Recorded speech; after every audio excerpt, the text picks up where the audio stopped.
Hi, everyone. Welcome to First Look. This week, we're trying to answer the question: is Ben ever going to get a haircut? That's where we're at.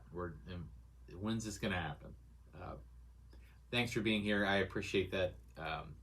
This week, we are moving into something special because it's stewardship. It's the beginning of our stewardship campaign, and this is Stewardship Sunday. And when we talk about that, as we have every year when we do this, um, we're looking at different passages. Sometimes they're ones that you would expect, that have to do with um, the gifts that we have, the funds that we have available to us, those types of things. Sometimes they have to do with the idea of being stewards, and so we talk a lot about creation, being the stewards of what we have been given. And sometimes we talk about the ways that we can be there for each other. I think it was last year that we did a campaign, or maybe 2 years ago, where we talked about a campaign that centered around the idea of Ruth and Naomi and being there for each other in those times. And some of that has to do with the context, right? Like last year we were talking about the rains falling, and because we were talking about the roof, and so a lot of the campaign around that was kind of looking at that. The year before, it was we were in the middle of a pandemic, and so how do you have a stewardship campaign in the middle of a pandemic? You talk about the ways that we are united together. And this year, um, we're talking a lot about some of those more classic themes, I think, ones that ground us. And when I was thinking about some ways we could talk about that, this passage that we're going to read for today, this really stuck out to me as something that I think is was just felt important to me this time, and I can describe why. The passage is a one that's familiar to you. It was probably familiar to you in Sunday school or in vacation Bible school or whatever. It's the passage about building on a solid rock, building on firm foundation, building on the sand, and how part of Christ's message is about how we build our lives on the solid rock that is God, in lieu of building it on those things that will pass away, or building it on those things that will eventually be swept out from under us. And when I was thinking about this year, was we're in the middle of some changes, but we've also seen kind of the storm, right? If you think about the pandemic, if you think about talking about the roof and just all those kind of themes, you know, we're kind of in that what's next stage. And um, we've had some transition in terms of our staff. We're having some transition in terms of the ministries that we're doing here, like with our former child care center. We're looking at uh, church and our impact in the community through a different lens, with different players, and with a hopefully with a new focus, moving into this next year. And so a lot of what I've been thinking about is, how do you stay grounded in the middle of all of that? And when this passage came to mind, I thought it really fit who we are in the current moment. And so hopefully you'll sort of see where I'm going with it. So this is Matthew chapter 7. And what I like about this passage is not only the metaphor itself, but is, pun intended, is what the metaphor is built on. Because it comes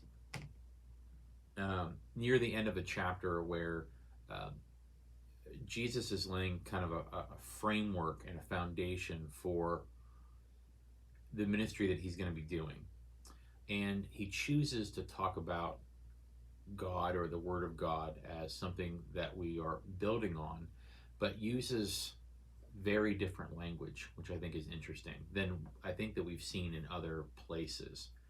Uh, this passage at different points in the lectionary is paired with Psalm 31, and that's the passage that we paired it with this week.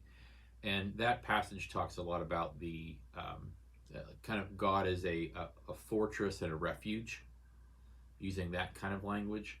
So I'd like to use that to draw a comparison to what Jesus decides to do with this text in this moment. So let me get to that. So let's start. We're going to be looking at Matthew chapter 7, basically verses 24 through 29. But before that, let's look for just a second what builds up to it. So Jesus is going through this is a longer list of Jesus's teachings, right? And the chapter starts in chapter 7 with the bit about, which I think is maybe some of the not only most famous, but also some of the most poignant and usable teachings that he presents to us. Do not judge so that you may not be judged. Or how can you say to your neighbor, let me take the speck out of your eye while the log is in my own eye? Those things, you could preach on that every week and never be doing it too much. I mean, there's just how much of our life comes down to things like that. So that's the way that the chapter starts, is talking about judgment, talking about do not give what is holy to the dogs or the swine. Basically, don't make something profane that is holy. And then there's the part in the middle of chapter 7 that talks about ask, seek, and knock. Ask and it will be given to you. Search and you will find. Knock and the door will be opened to you. The golden rule, which is Matthew 7 verse 12, which again you could be preaching about literally every single week and not be wrong in preaching on it. And then all of that all those lessons lead us to Jesus trying to have us make decisions about who we're going to be, and recognizing that we have a stake in this. So when he gives us all those lessons about how to live your life and how to pursue God and how to respond to God, when Jesus does all that, he starts to give us ways of saying, look, at some point you have to choose. I have done everything for you in terms of forgiveness and love and grace and compassion and an example on how to live, giving you lessons and teaching you basically right from wrong. So now you have to, this is where you respond. You can only teach someone so long before they have to start doing it themselves, right? And so this is where a lot of the rest of the chapter kind of starts to look at. 13 through 14 is the narrow gate. Enter through the narrow gate, for the gate is wide and the road is easy that leads to destruction, and there are many who take it. For the gate is narrow and the road is hard that leads to life, and there are few who find it. Meaning, these lessons, this love, this compassion, this forgiveness is for all, but not everyone is going to choose to live by it.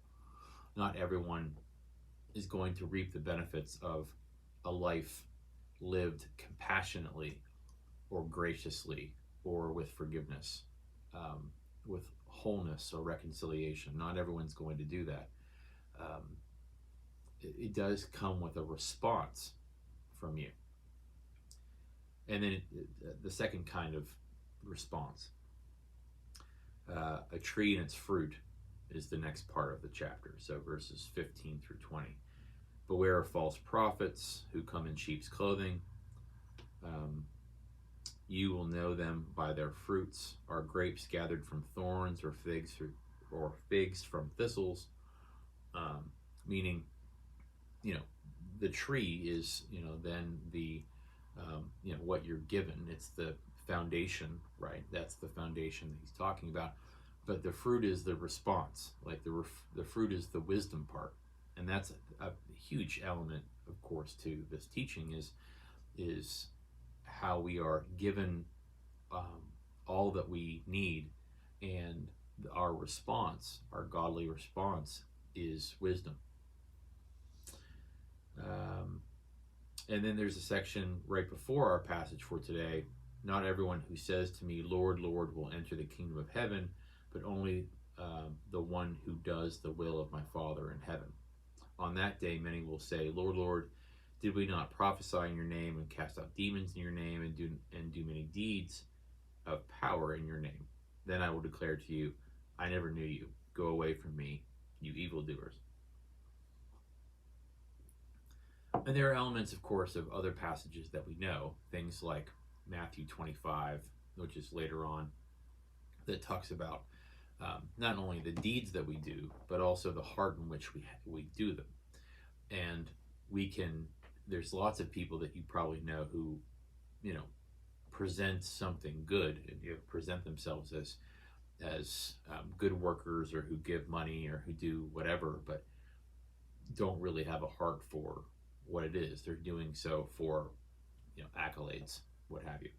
So that's, Jesus kind of sets the foundation, shows you the life, gives to us what we need, and then starts to remind us that we have to respond, and that responding isn't easy, right? It comes with a genuineness. It comes with an earnest kind of way of living, and that's, the emphasis. And so we get to our passage for today, and we've now had that, again, pun intended, we now have that foundation sort of laid there for us. And then Jesus uses this story to build upon that foundation. Everyone then who hears these words of mine, this is verse 24. Everyone then who hears these words of mine and acts on them will be like a wise man a wise man is just, again, wisdom being one of the fruits of this. A wise man who built his house on rock. The rains fell, the floods came, and the winds blew and beat on that house, but it did not fall because it had been founded on rock. And everyone who hears these words of mine and does not act on them will be like a foolish man who built his house on the sand. The rains fell, the floods came, and the winds blew and beat against the house, and it fell, and great was the fall. Now when Jesus had finished saying these things, the crowds were astounded by his teaching, for he taught them as one having authority, and not as their scribes. So first, the obvious kind of difference there, speaking as one of authority, meaning one who has earned something, one who is practicing what he's preaching, and one who knows what he's talking about, one who's living into it. The scribes then being those who are simply sort of kind of giving a nod to the kind of life that they're supposed to be living. They are obviously like the people who built their house on sand. They are the people who aren't bearing fruit. They are the bad example in all of those things. They're not walking through the narrow gate. And so we get to this sort of this story that gives us these examples of what we build on. And I found it interesting for a couple of reasons. One, the reason that you would build on the sand is that you want. I think that you would build on the sand because it's easier. It doesn't come with as much. Building a foundation on sand doesn't take as much initial work. You can get into the ground easier. Um, that's just that's I think that's the one of the parallels that we're talking about here is just the fact that the beginning part is easier. And there are a lot of stories from Jesus that talk about the fact that like there's lots of things that we do where things sprout up quickly. The parable of the sower where Jesus is talking about where seed is being sown. Well, sometimes they can hit the ground quickly and sprout up quickly, but then it gets choked out.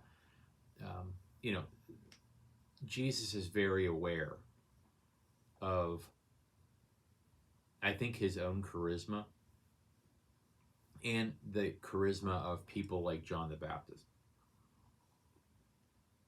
I think part of what Jesus is consistently trying to warn people against is living with a sense of just the now. That this feels good. This is easy.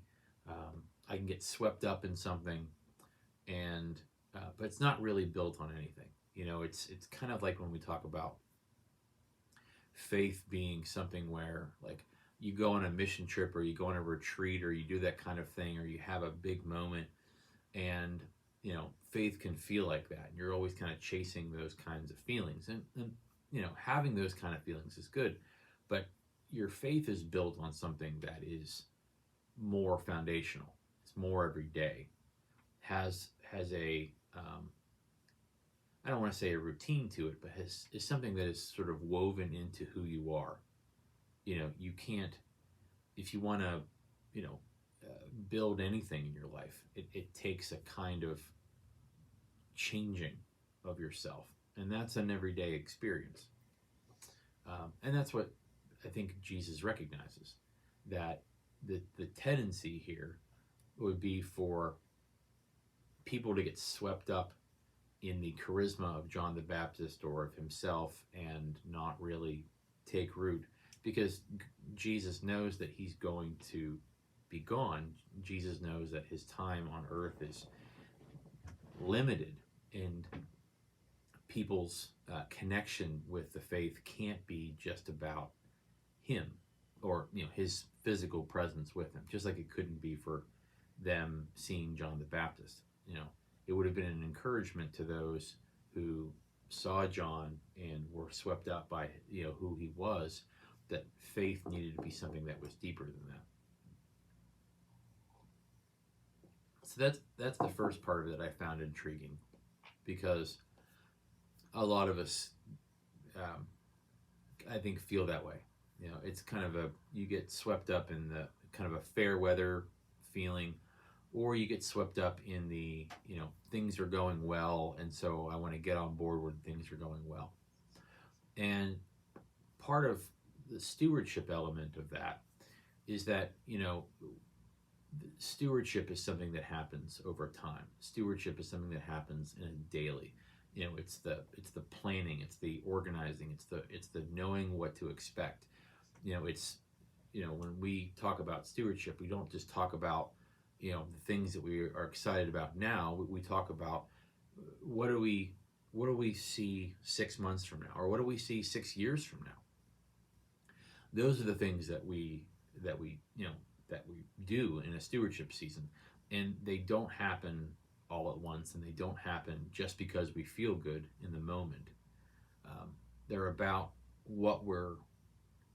the foundation that we're laying for a long period of time, knowing that some years will be, there's new members and there's things happening and new things, and some years will simply feel a little bit like the year before, or something negative will have happened. Something will have happened to the building, or we're struggling with X or Y or whatever it happens to be. And stewardship is made for times like that too. And so that's one element that I think is interesting. The other part of this story that I think is interesting is the way that Jesus talks about this. Because,